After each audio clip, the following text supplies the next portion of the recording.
This episode of the Nerf Herder Council is brought to you by Audible. Visit audibletrial.com/NHC for your 30-day trial and a free audiobook download.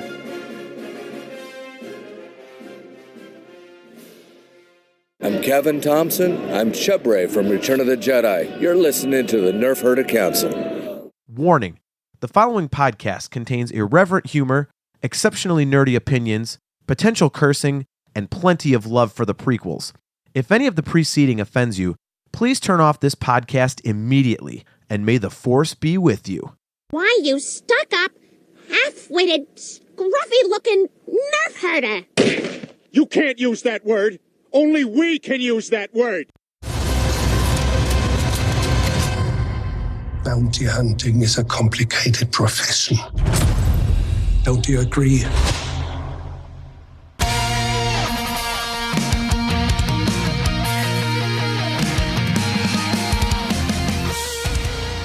You're tuned in to the Nerf Herder Council, your source for Star Wars opinion, conversation, and debate, featuring your hosts, JT. This episode of the podcast is turning into a goddamn episode of Nova. AJ. Yeah, Rebels is a lot like our show, where we think we have a good idea and then it just fails in execution. Steve. Show me on the doll where the last Jedi touched you.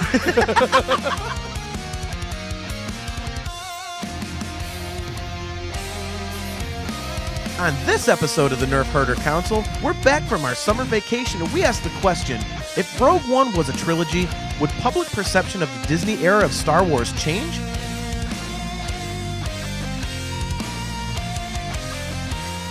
This is the Nerf Herder Council.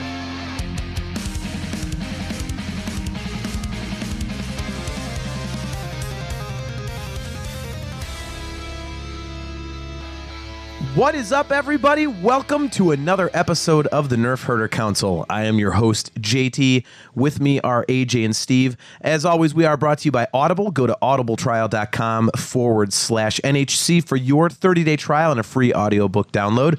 My listen of the week was pretty odd. It was The Hound of the Baskervilles by Sir Arthur Conan Doyle. I listened to a Sherlock Holmes story because my stepson starts school this week, and he had to read The Hound of the Baskervilles for his honors English literature class. So I needed to freshen up on it. I'd read it a few times, but I did that. So pick whatever you want, but I would highly recommend The Hound of the Baskervilles if you like stuff that's like, 170 years old. Or however old it is, it's like old. So anyway, 130. Yeah, if you're scrolling through and you're just like, man, if I could just find something that's roughly about 150, 170 years old to tide me over for a few days. That would be it. Hey, if you're a fan of the industrial age in London, boy, we got you covered. That's your jam.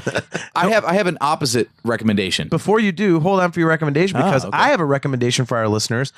I recommend that they go to www.shop.nerfherdercouncil.com to get their own custom Nerf Herder Council swag. Very true. And did you know we have 2 new designs launching this week?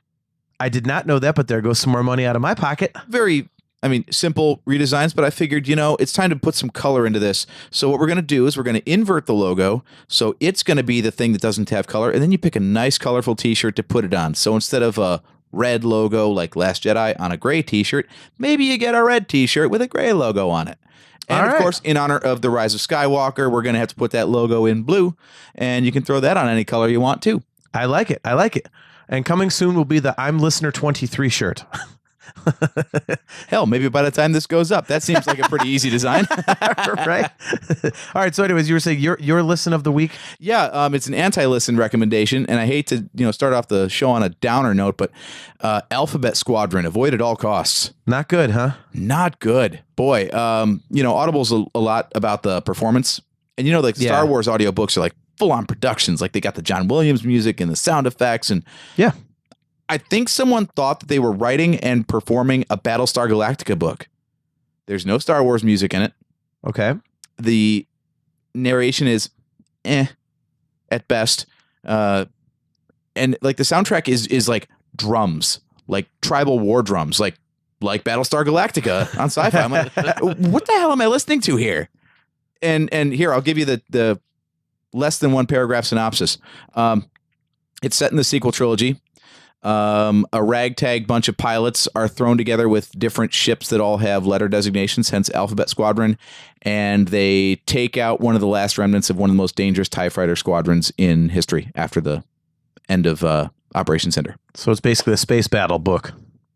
Kind of. They more like hunt them down, find that they're already dying off anyway, and just kill off the remnants. Very anticlimactic. Okay. Well, I have not listened to many of the Star Wars audiobooks myself. I start them and then I'm like, eh. So I guess I don't even have to do that with that one. Yeah, I heard this one was good, but boy, it missed the mark entirely. Yeah, like we've said in the past, man, some of the stuff that they do in the books is a little too much exposition for me. I'm just like, just not my cup of tea. But no, sucks you don't like it. Sorry you wasted a credit. Yeah, it's almost Wendig-esque bad. See, but if people would go to audibletrial.com/NHC for their 30-day trial and a free audiobook download, if they didn't like it, they would have gotten it for free. Yes. Or they could use that credit on Thrawn Treason, which is out. And we know Timothy Zahn is usually good for an entertaining read. So there are better options out there. I still have to get through the second one before I tackle Treason. So we'll see what happens there. So so what I kind of thought we would just do tonight, we kind of talked off air about this. There's been a whole bunch of like new announcements and different things that have been announced in the Star Wars universe. And so we just kind of figured we'd go through the news and just kind of have a discussion about what we think. There was actually news today that you guys did not know, but the trailer for The Mandalorian, we're finally getting it this Friday on August 23rd. So that will be coming out and we get our first official footage from the show. So that's going to be awesome. And they also announced that Jon Favreau is already in pre-production for season 2. That's awesome. Yeah. So apparently they're so happy with what went on with season 1 that they're already doing season 2. So that's good. So is this trailer, do we know if it's going to be different than what was shown at Celebration back in April, or is it going to be the same thing just for general audiences this time? Well, the stuff that was shown at Celebration was like 6 minutes of an actual episode, and then they had like the behind the scenes thing. Okay, so that's not going to be this. Yeah, so it's something a little bit different. I think the only remaining question is, are we going to see the roasted Kowakian monkey lizard again? So that was all the rage in the leaked footage, was when they were panning down the street and you saw basically a salacious crumb roasting on a spit. Everyone's like, ah! So but they did say they were trying to make it very original trilogy-esque. So we'll see what we get. Boy, man, they're getting brutal with the new storytelling. You know, we had roast porgs in Last Jedi, and now we've got roasted monkey lizard. Yep. Pretty soon you're gonna have Rancor, or like Rancor roasts. Like we have like wild boar roasts, pig roasts. Yeah. They're gonna have Rancor roast and stuff. Somebody's just gonna be dragging a giant leg down the street that's like looks like it just came off the rotisserie or something. Could throw it up on top of a car like in the Flintstones. Yeah, exactly. Look like that. Throw it on the side of the land speeder and it flips over on its side. Yeah. So yeah, that was the big news for me this week, because I am so stoked for The Mandalorian. We've talked about that in the past, but I am so stoked. So I just can't wait to see that. Do we know yet if that's going to be a day one release for the Disney Plus service? It is. So November 12th, you're going to get your first episode of The Mandalorian. That's correct. Yeah. Nice. So that's happening. Oh, I'm sorry. We might have international listeners. It might be November 19th where you're listening to this. Yeah, that's right. You guys get it later than we do. Unless you're using Amazon Fire, and then you're not getting it at all. Yeah, that's true. That's true. Illegality serves you no purpose. Yeah. So, but wait, back that up. Are you saying that Disney Plus is not going to be available on Amazon Fire? That's the only thing they are not going to stream on. Mm-hmm. You can get it. Well, crap! I've got a Fire Cube. Yeah, you're gonna have to find something else. You have to get it on your phone or an iPad or PS4, dude. I say PlayStation or Xbox app or something like that. But yeah, the Fire is not gonna do it. Yeah, I got a smart TV anyway, so as long as they make a Samsung app, I'm good. Or PS4. Yep. Like I use PS4 and Roku. There are so many different ways to get to these things now. Does it even really matter? No. When these people are like, well, we're not going to do it on that device. Yeah, that's why it's just weird that they're... I don't even know what the hell the thought process is. They must just have a bug up their ass about Amazon. Or Yeah, something. like Amazon hated YouTube. They wouldn't put out a YouTube app forever. I'm like, all right, well, I have a Samsung phone and I have a Samsung TV, and you can cast directly to it. So I'll watch my YouTube videos on my phone and send them to my TV. Yeah, Yep. I do that all the time. Yeah. So so The Mandalorian is going to be pretty cool. So I'm excited for that trailer. I can't wait to see the official stuff, and that's like we said, I think on the last episode, that's the big news in my world, because I'm nervous about the Rise of Skywalker, but I'm super pumped for the Mandalorian. So that's cool. The other news was the release of the trailer for Resistance Season 2. Yeah, this is a weird one. It's also the final season of Resistance. Yeah, that was strange to me. I saw a lot of people commenting like, "Oh, that's because it sucks." Like people that didn't like it. I'm like, well, no, I don't. They had to have planned it this way. I gotta think so. Yeah, I mean, especially the way they're running right up against the movie timeline. It must have been the plan. But why invest all of this? Like they got a toy line and Lego sets and for what? 20 episodes of TV? Yeah, I mean, I was really surprised by it too. I thought it was more popular. So I mean, to me, this had to be pre-planned, because I mean, it was received pretty well. Especially for people with like young children and stuff like that. That the show was geared towards. I mean, I can check my expectations at the door a little bit more than you can. I know you had a hard time getting into Clone Wars because it was a little bit outside the norm for Star Wars, and Rebels was even farther outside the norm as far as we're concerned. And Resistance is really out there as far as being like lighthearted and kiddie, but yeah, they haven't announced anything for the future. So if they're already planning on wrapping this up, I'd be surprised if they didn't have something else in the works. I mean, they're not going to launch their own streaming service and then just abandon the animation side of things. Yeah, I agree. So have they really, like, because I don't really pay attention to like the merchandising as much as you do. I look for Black Series stuff. Have they like made that many Resistance toys?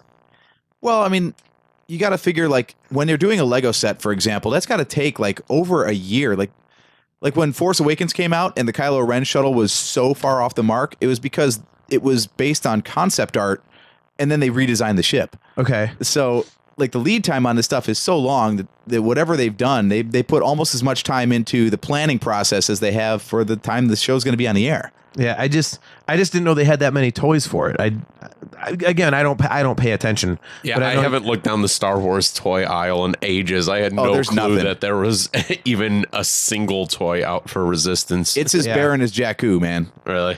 There's nothing there. Yeah, like I say, I look for Black Series stuff. But this is the time right before a movie, though. They got that Triple Force Friday coming out. They're purposely having nothing on the shelves. They're letting out all the inventory wash out so they can just restock like crazy. Yeah, that's not a surprise, because the Targets I go to look for Black Series, man, you can't find anything but Maz Kanadas and DJs and Poe Damerons and man, all the stuff. I'm like, got all that, man. Where's all the cool stuff? And they only announced what, like 3 Black Series since April. Yeah, there's like something like that. There's the like Battle Droid. Wasn't there something Emperor? Wasn't there something special for Comic-Con or something? It was the Sith Trooper. Yeah, that's what it was. Yeah, so there's I always forget that I pre-ordered the Emperor at Celebration. Oh, so, cool! You're getting the throne. Yeah, so I'll be going. I'll be rooting through my order list on Amazon to look for like deodorant and dog food and all this other crap that I just replenish on Amazon, and I keep scrolling past the Emperor. I'm like, what the hell is that? And then I click on it, and every time it comes, I'm like, oh yeah, I got the Emperor coming in October. Nice. I totally forgot I did that. I spent so damn much money at Celebration that it was just like nothing wrong with that. Oh my gosh. So yeah. The whole Resistance thing, I mean, like you said, I didn't really get into Clone Wars. That one, I still can't figure out what it is that I think it's great. And the stuff I've watched, I liked. It's just, it's never been like, oh, I got to see the next episode. It just didn't grab me. And I can't figure out why, because I really, really liked, all the stuff I saw. I mean, Rebels was one episode was good and the next episode was crap. So that one became, as we've said, it was just kind of like slog through it because we had to. And after the experience of Rebels, once, I think I watched the first either 3 or 4 episodes of Resistance, and I was like, okay, this is a little too geared towards children for my tastes. And then I missed a week, and then I didn't feel like going and watching 2 episodes in a row the next week, so I just stopped. Yeah, it was kind of the same thing. I even downloaded the Disney app on my phone, so I wasn't going to miss any of them. And that app sucks, by the way. I think I watched 2 episodes or something, then it took a week off or something to get to the 3rd one or something weird like that. Yeah, the scheduling was weird. Whatever it did, it just, when I wasn't on the schedule anymore and it changed days, I just never got around to watching it again. Yeah. Dude, that was like the scheduling thing, but then also that Disney Now app, that thing blows. Every time I tried to use it, it would freeze the damn episode. And when I finally got it to work again, it would start over at the beginning. So I had to fast forward to where I thought I was. Which means obnoxious. commercials. It was. I mean, it was ridiculous. So I finally, I started doing it on Google Play after like the first 2 weeks, and then after, like I say, it just didn't grab me. It was too. And the crappy thing about that is I love the animation. I think the animation in that show is great. I really like the style. Mm-hmm. I thought it was really cool. But, again, it was just a little too kiddie-ish for me. So it wasn't really my cup of tea. Yeah, the last episode I watched was when the nitwit kept launching the damn engine off of the... I think that's the last one I saw too. And I was number 3 or 4. Yeah. I was just like, oh my God, this guy is so friggin' incompetent, dude. It's just, I can't, it was like slapstick or something. I was just like, oh God, I don't even want to watch another one of these. Yeah, it was right around there for me too. Is that episode of it might have been the next one that I saw that I was just like, and then I stopped. That's one thing that's kind of a shame is, one of the things that's so good about the Pixar movies is they're made for kids, but they don't talk down to kids. They're not made stupid because it's a kid's show. Yeah. And I feel like they keep missing that with the Disney stuff lately for Star Wars. They're like, well, it's for kids, so let's make it all goofy. Like, no, you can have it appeal to children without making it like unappealing to older audiences. Yeah. I mean, perfect example. My wife and I just watched Secret Life of Pets 2 last night. It released digitally, and I just bought it because I know I'll rewatch it. I got the first one. I got Zootopia and stuff, and it's your point is dead on. It's obviously kids are like, oh, ha ha, the slapstick, goofy comedy and everything, but the humor is adult enough to where we were laughing, and it was it was cool, and this stuff with Niku and Kaz was just a little too much. It was obvious, like, hey, 7-year-olds, ha ha, nudge, nudge, wink, wink, like, this is for you. I was like, okay, this doesn't really grab me. But I mean, eventually I should probably go back and watch it because from all the comments that I've read about it, apparently a lot of people, like, closer to my age, like, middle-aged people, like, had the same problem with it. But as it went on, they said the story got pretty cool. Yeah, it's kind of like Clone Wars that way. It's like Clone Wars where it starts out lighthearted and, it gets darker and more grown up as it goes. Good. Yeah. It's like, maybe that'll happen, and I'll have to give it a shot because, I mean, like I said, unfortunately, Rebels was not like that. It was right as I thought it was ramping up. Then all of a sudden it would, they drop a turd on you, and then all of a sudden it would be a good one, and then all of a sudden a fucking space whale comes around. And then you just you will not live down those space whales, dude, man. It's horrible. It's horrible. I can't determine if Leia Poppins is worse or the space whales are worse.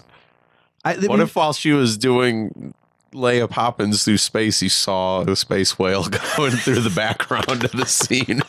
Like when they go nudging some of the ship shrapnel off to the side. When they go into hyperspace, it's like the first episode of The Boys where the dude, like the fast dude, runs through the chick and explodes her. Like that's how Leia dies. A space whale just goes like hyperspaces right through her, like they did with the ship through Snoke's ship at the end of the movie. Yeah, that's how episode 9 is going to end. Somebody's going to come out of hyperspace right where like the Falcon is parked. So when they pop out, it just explodes, and then honestly, everybody just dies at the end. It ends like The Sopranos. It just goes black with no explanation. With Journey playing. Right. Yeah, I mean, seriously, like Leia Poppins and the space whales. It's like if there's ever two things, like if I ever think of anything Star Wars that just really actually like angers me, I'm like, this is one of the crappiest ideas I've ever heard. Like it's only those two things. And when I really have to think about it, I was space whales, dude. I was just about to say the third thing is that world between worlds thing, because that is like to put time travel into Star Wars is like the laziest thing. I saw that. I'm like, you got to be kidding me. And then, of course, what didn't help was it looked like it was just line drawn, like white lines on a black background. I'm like, you're not even trying. Really? No shading, no nothing, and time travel. That is horrible. That's like, oh, we're out of ideas. What are we going to do? Screw it. Time travel. Just draw the damn thing. It'll look all spacey and crap. Like, no. So it's like they just got sick of the whole show themselves. They're like, yeah, we're not even going to finish this. Put the storyboards up there. It's good enough. Give them previs. They'll be happy. It's last season anyway. It's just the black and white stop animation from the storyboards. It looks like Gumby or something. Got Nopi coming through the scene. Like, what the hell is that? Anyways, back on topic. Yeah. So, everyone's all stoked about, Resistance Season 2 because it shows Kylo Ren in the trailer and everything. So, but yeah, I mean, back to one of the first things we said, it's odd that they would stop the show. I mean, it just seems like, they could tell stories after the Rise of Skywalker because the Resistance program isn't based around the Skywalker lineage. So they could go past the Rise of Skywalker and keep it going. And it's odd that they would only decide to do it for 2 seasons. Timing wise, I think they are anyway. Like, is it? I don't think they'll be done with their run before the Rise of Skywalker comes out. No. So you're still going to be dinking around in this timeline before the movie, after the movie comes out. Yeah. It's like, why not keep it going? Yeah. I mean, I really thought, like, from everything I read online, that people liked it enough to keep the show going. Maybe they don't want to do it concurrent. Well, no, because the new Clone Wars thing is already done. It's in the can because that's coming out on Disney Plus this year too. I was gonna say maybe they don't want to do 2 animated shows concurrently, but if one of them's already completed and Clone Wars isn't going to be ongoing, it's just this one season. Yeah, it's like a one-off. I don't know. That's odd to me. It doesn't hurt my feelings at all. Right. But, I don't know. And oh, well, it's a show that we're not really into. So, but people are excited about it, which is awesome. I've always said, even if we don't like something, the more content there is, it opens more doors for other stories we might like. So, and of all the stuff that they've been writing around the movies, Resistance may be a little kiddie to like appeal to us, but at least like the stories, they're not like ruining the canon or anything by doing it. It's like they're staying pretty true. Like, okay, look, there's some people that fly around in ships and the First Order is messing with them. Okay, cool. I can get behind that. That's cool. In fact, one of the major subplots of season 1, for the 2 of you who don't have the benefit of having seen it, was it kind of leads up to The Force Awakens. So like Poe Dameron's in an episode and they go and find a whole bunch of planets that look like they've been blown up. One of them had a giant hole right through it. Like, prototype of Star Killer, maybe? So it's cool. Like, they're dropping little seeds that actually inform the movies instead of, like, distracting or pulling things in weird directions that leave Star Wars in this, like, awkward place where you're like, what are they doing here? Can they get back to normal, please? That's cool. It's not a space whale, for example. There are no space whales. Oh, God. Yes. Who the hell writes that and just goes, yeah, this is a good idea.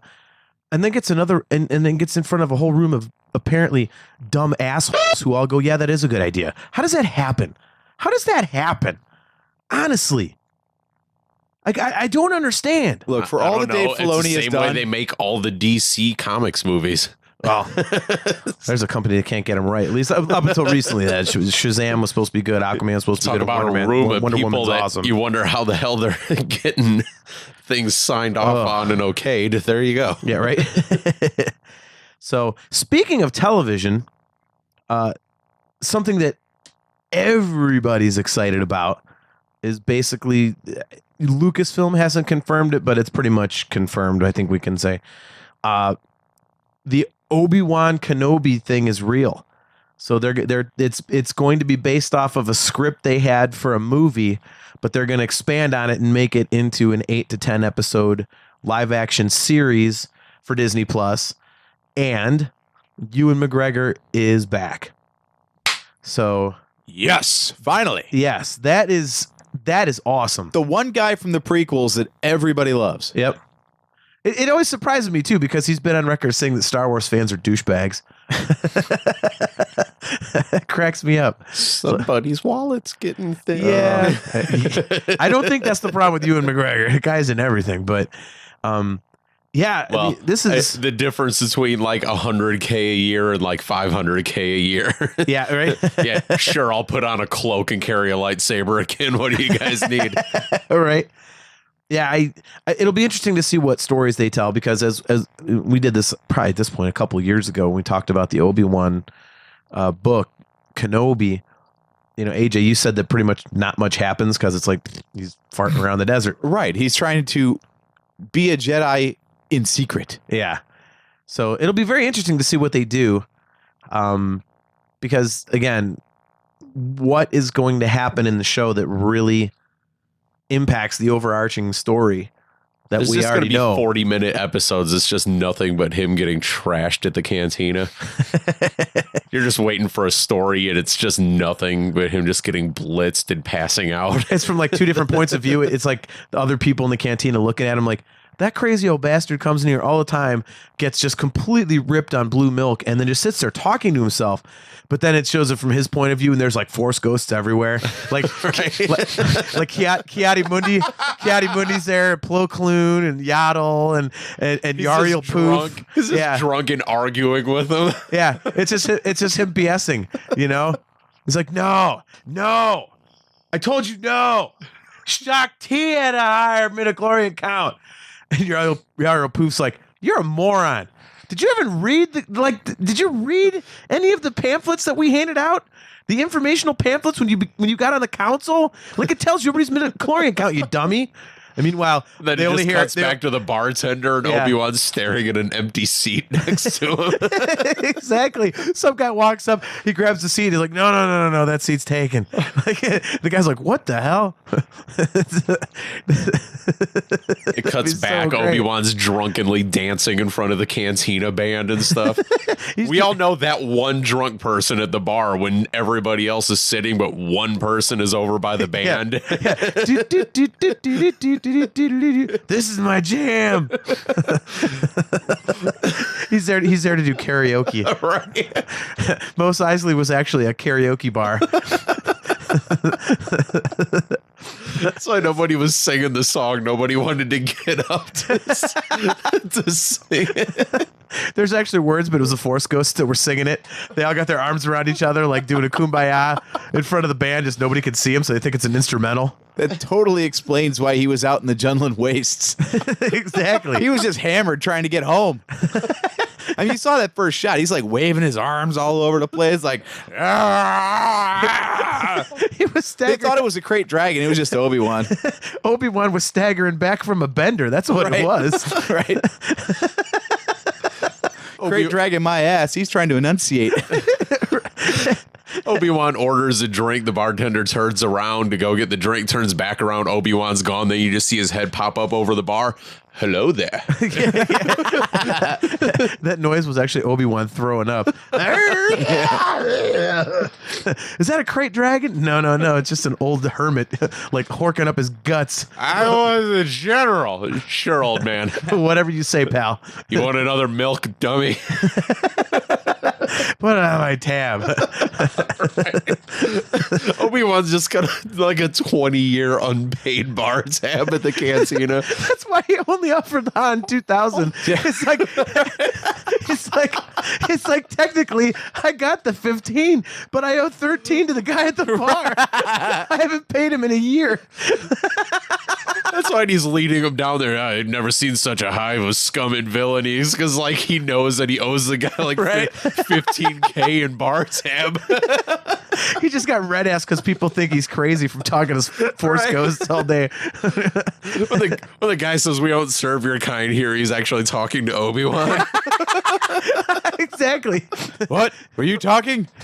I'm sorry, I don't speak Spanish. It's like a drunken Ron Burgundy. He's just sitting there. I make fart noises with my mouth. That Boo sounds just a crazy old man. Yeah, exactly. This is going to be a great series. I think we could rate this show. It's just Obi-Wan on a freaking couple month long bender. We could do like an entire season of intervention on A&E. I mean, we've got Chewbacca for his smoking. We've got Uncle Owen and Obi-Wan. Yeah, as alcoholics.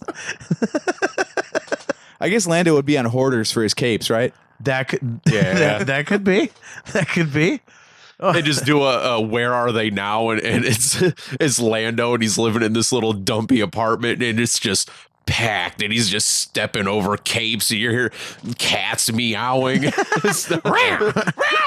damn it!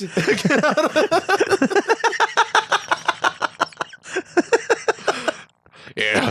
Oh, hold your breath walking into this room. I don't know where they're pissing anymore. It's just filled with capes with stains on it. That's the whole reason he's back in Rise of Skywalker. He's like, I left some capes on board. Yeah, that's right. You're just hearing Colt 45 bottles clunking around. Obi-Wan's trying to drain whatever's left out of him. Right. He's turning them over, getting a few drips. Yeah. Damn, Obi-Wan, there was a cigarette butt in there. he's trying. God, we are so stupid, honest to God. So anyway, hey, Obi-Wan series, here we go. Yeah, exactly. Episode 3 is literally just Obi-Wan passed out the entire episode in just one shot. Right at the very end, he falls off the bar stool and it cuts to the credits. So it's just an episode of the Force Ghosts having a conversation. Right. Seriously though, like it'll be interesting to see what story they tell. And you know, I personally love the ideas that they've had for these shows. You know, I mean, the Mandalorian looks like it's going to be awesome. The Cassian Andor show with K2SO, you know, in it is going to be interesting just because the interaction between those two characters is great. It sounds like the Obi-Wan one is going to take place in the same time as the Cassian series. It's that between 3 and 4 window. Yeah, you'd think of. Yeah, that's true. That's a good point. I didn't think about that. Good smell a crossover. I can't apparently go falsetto tonight. All right, that was good. Smell a crossover. Thank you. So you gotta wonder if this will lead into like a Solo, you know, live action program for that with like Solo 2. Or at the very least, maybe some cameos. They'll like pull some ideas into them. Yeah, they could do that stuff. That'd be cool. Yeah, that's how we get Solo 2, is we just have to piece it together through the Cassian and the Obi-Wan series. Someone's going to make a YouTube video to splice it all together to like a 3-episode thing. Yep. Yeah. No, I mean, I think if these other shows do well, I mean, you already have like a subset of the fandom that is just like really pushing for more Solo stories, Han Solo stories with like Alden Ehrenreich and that type of thing. And I think if these other shows turn out to be awesome, I think that's going to be a much louder chorus of people, because there's so much, you know, like we posited before, you know, that's a perfect opportunity to bring Boba Fett in and Jabba the Hutt and all these characters that people love. I mean, Darth Maul will be involved. So you're getting this awesome crossover of characters that people just totally are into. And it's a perfect platform to do it. Especially since you can spread it out over, like you say, 8 to 10 episodes. What I'm really hoping is that the Mandalorian takes off, because it's the one series that's not based around existing stuff. Yeah.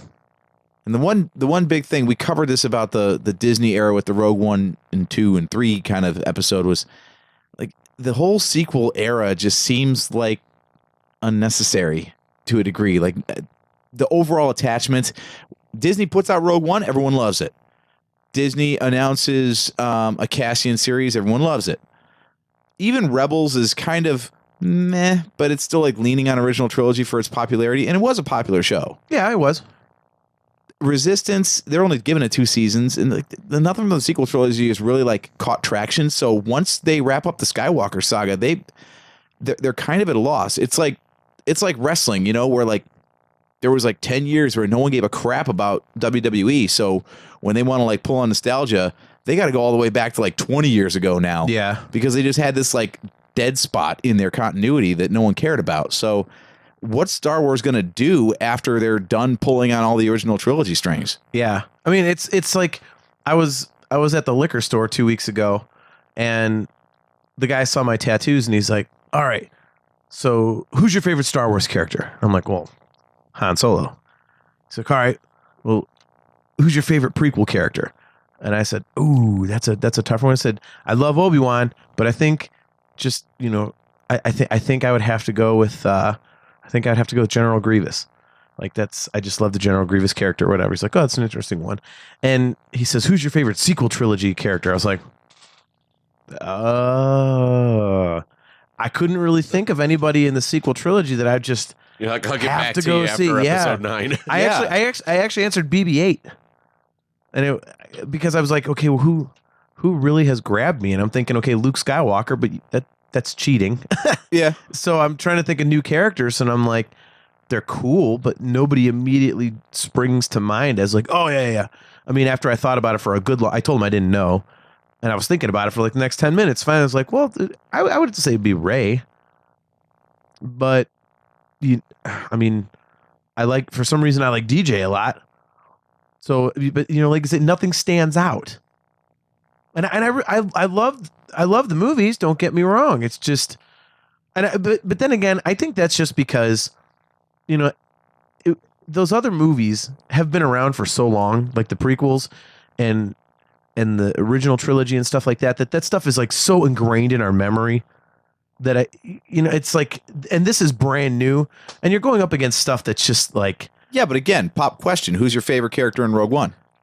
Oh, Chirrut Imwe. There you go. See, brand new character, one film only, and you know who your favorite is. Yeah, that's true. Yeah, I don't know. There is something. Maybe it's different because we've got all this other stuff in our brains from Star Wars, being older fans. But I don't. Well, kind of, because you know, I mean, our buddy's kid Luke named after Luke Skywalker, and who's his guy? Kylo. Yeah.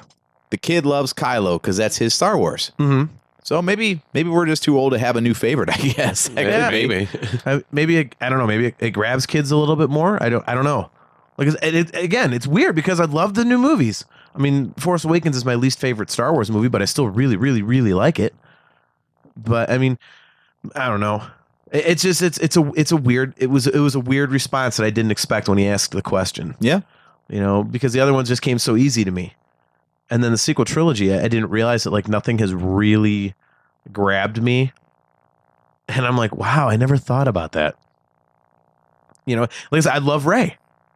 She's one of my favorite Star Wars characters. And when you ask me sequel trilogy, it's like nothing, she doesn't immediately jump out at me. Steve, you got a favorite? Not really.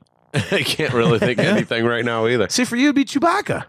And again, that's cheating because, yeah. So, and mine would be Hux, just because he's completely over the top ridiculous, not because I think he's actually a good character. Right.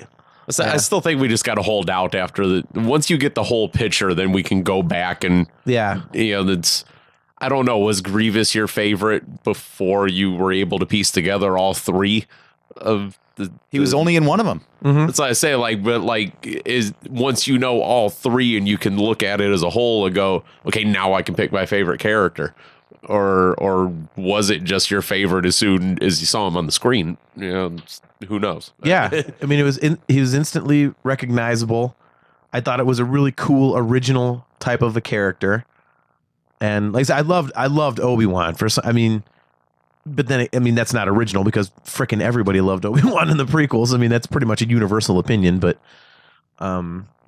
you know, yeah, like I say, I really think that for me it's just a matter of I mean, well, no, because your point about Chirrut Imwe is a good one. And I was going to say that, I've seen those other 6 movies so many times that it's easy for me because I can recite them chapter and verse.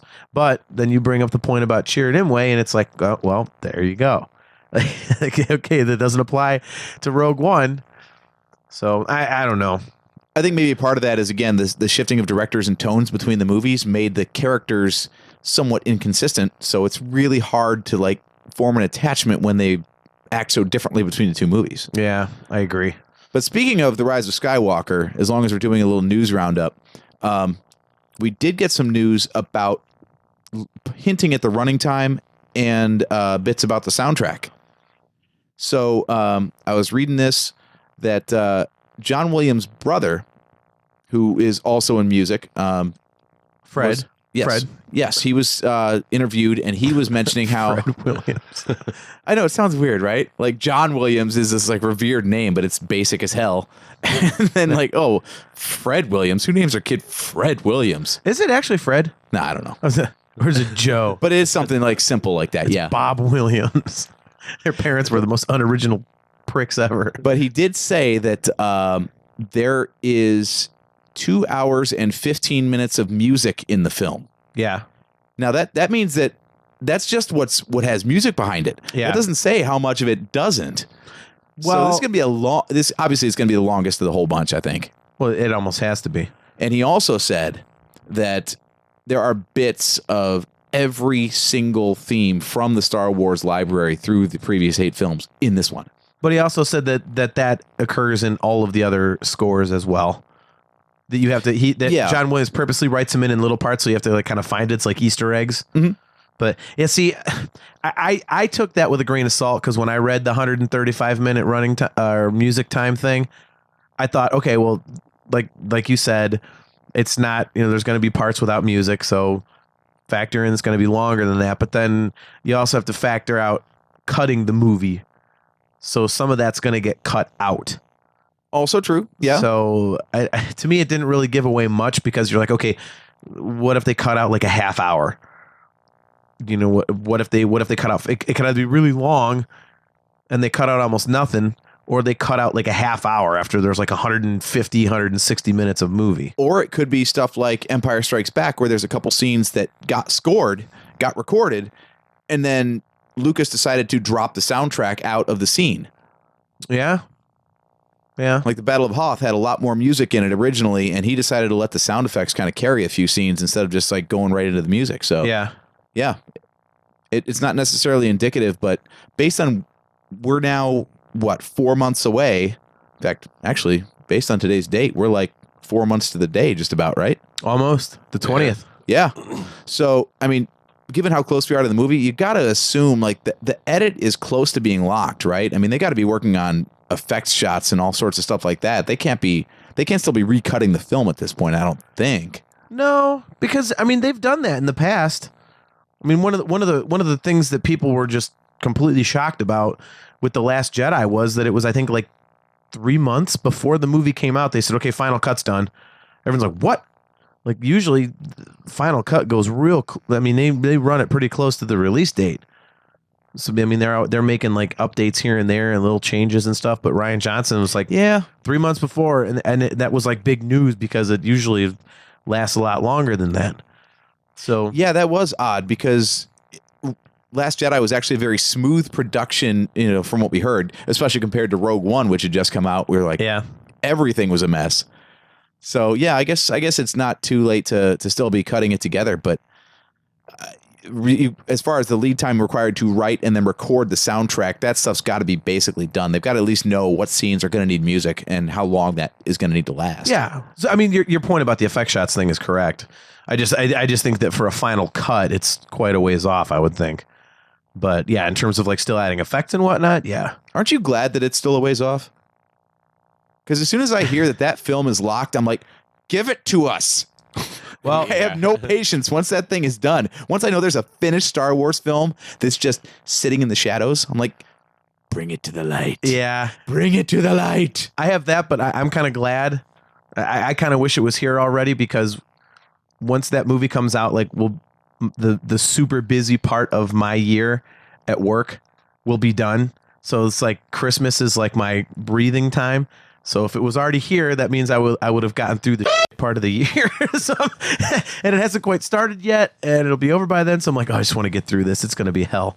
And the other nice thing, though, we don't have a second trailer yet, which, okay, fine. I don't know when we're going to get that, but fine. At least come in like October, we're going to start getting new stuff. So we're going to have like Star Wars to obsess about that's going to kind of distract us from the countdown of the Rise of Skywalker, because we'll have Resistance coming out. We'll have the Mandalorian the next month and Jedi Fallen Order and like all this. So like by the time Rise of Skywalker hits, it's not like we're going to be starved for Star Wars until that happens. Yeah, no, I agree. Also on the release schedule, you saw the Battlefront 2 updates coming? I did. Actually, they were tweeted at me, our show page. So you want to run those down real fast? No. You don't remember what they are, do you? No, I do not. I mean, I read it, but I don't play it enough because I suck so bad. Dude, this game is like got so much great stuff, and I wish I was good at it so that I could play it more. But I get destroyed so quickly that it's just not fun enough for me. Then you will love one of the updates coming. Instant action is coming.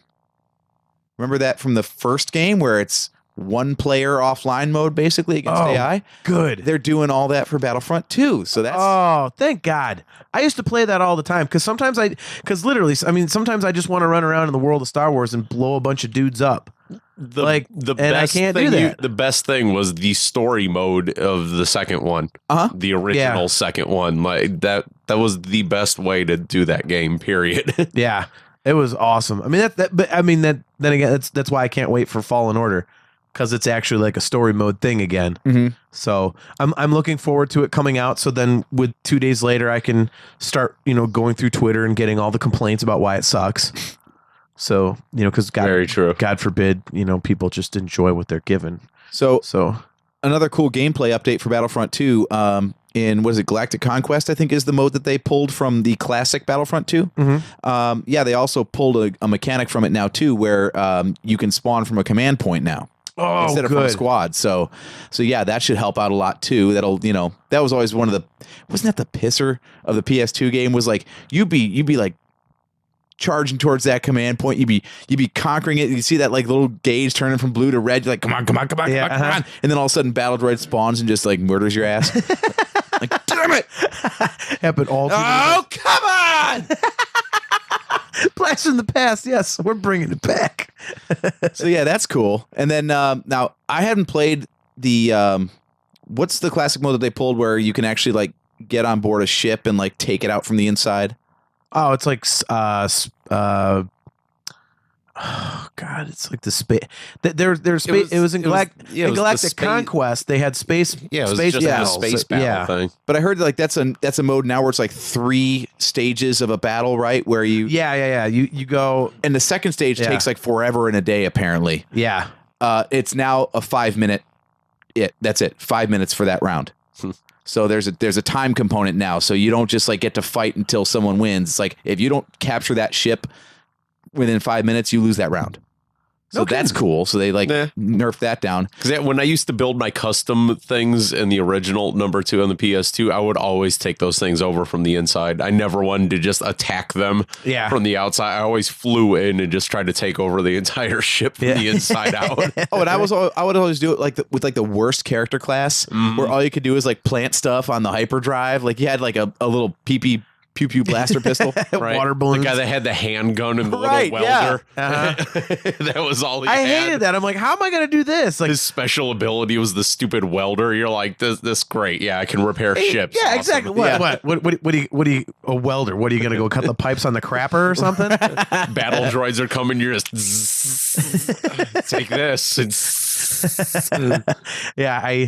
Like I said, I want to play the game so much more, but see, I'll have to go do. I actually haven't had a lot of time to play video games lately, so I'll have to go make sure that my stuff is updated and check that out, because that's a lot of stuff I actually want to do. And there's actually 3 other notable things. Republic Commandos are coming. Awesome. So I guess, does Battlefront 2 count as canon?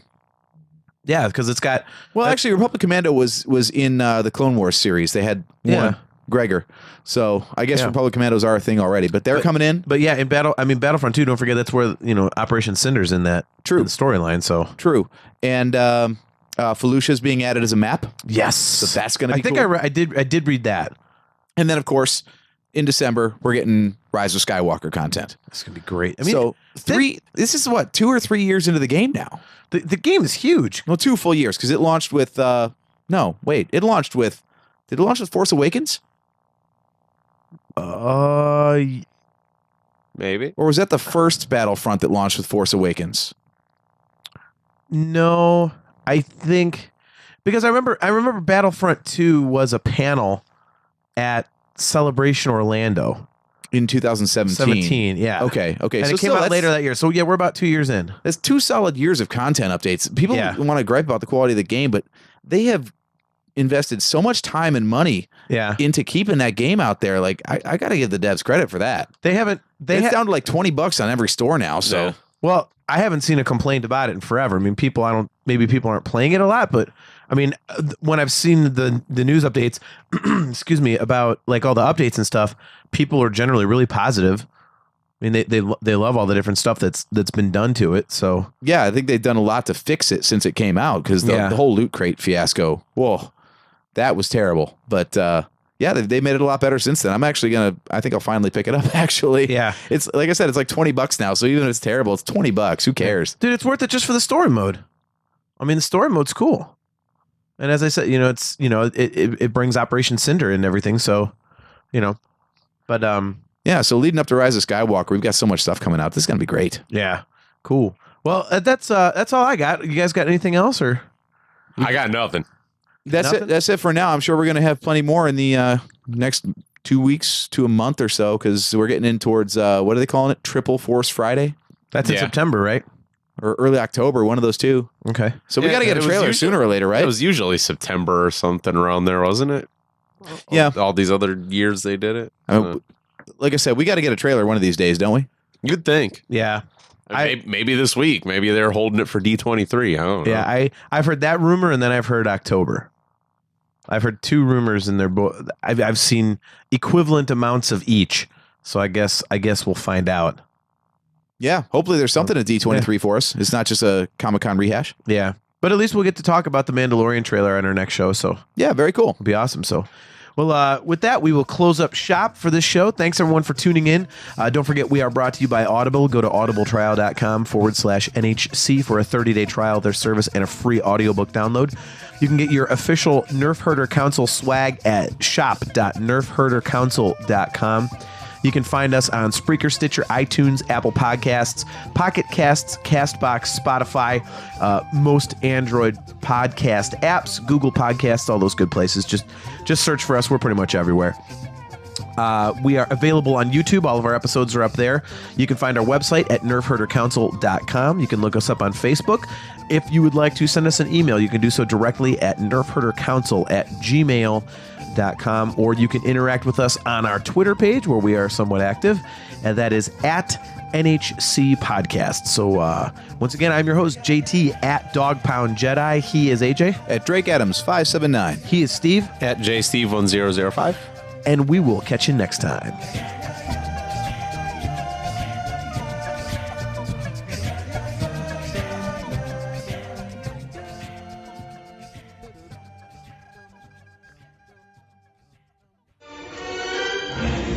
This bucket of bolts is never gonna get us past that blockade. This bucket's got a few surprises left in her. Plus, me and Chewie are on it. Ain't that right, Chewie? Hell yeah, you my Nerf herder. You my Nerf herder.